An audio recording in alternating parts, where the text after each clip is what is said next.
So ayan mga kadrama-rama, alam ko pong inaabangan nyo po no, yung next na mangyayari po dito sa Abot Kamay na Pangarap, dahil alam naman po talaga natin kung ano yung totoong nangyayari ngayon dito sa Abot Kamay na Pangarap no, dahil nga po talaga itong si Zoe, dahil gusto nga po talagang sumama dito kay Dax, na talagang gusto niyang makipagtanan na nga lang po no, dahil simula nung marinig niya doon kay Doc Sefra na wala daw si Doc Sefra pakialam sa kanyang baby at hindi daw niya ito mahal, talagang napilitan na lang talaga itong si Zoe talaga na pumunta doon sa bus terminal para makipagtanan talaga dito kay Dax. Kaso nga po talaga itong si Annalyn, may nag-text nga po sa kanya na bantayan daw si Zoe, kaya napilitan din silang hanapin talaga nila ni Duclin doon talaga itong si Zoe, dahil nga po sa nawawala nga po talaga ito. At alam naman po talaga natin nga dahil nga po sa ginawa nila Annalyn ay talagang natawagan din talaga nila yung mga pulis no.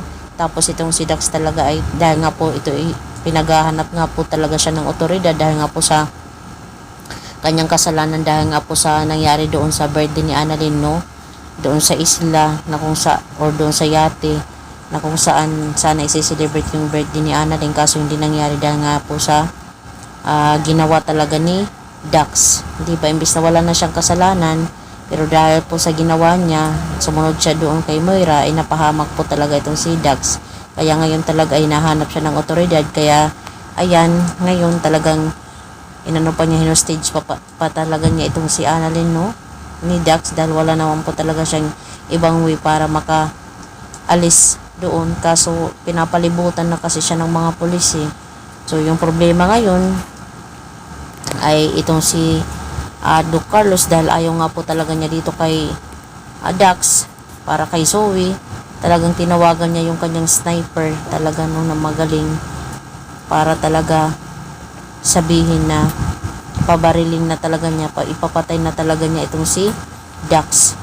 Pero yun ang hindi alam ngayon ni Zoe, na itong si daddy niya na si Carlos talaga yung pakana ng lahat ng ito, na akala niya yung mga pulis yung bumaril, pero hindi po yung pulis kundi yung sniper na sinuhulan talaga ni Carlos.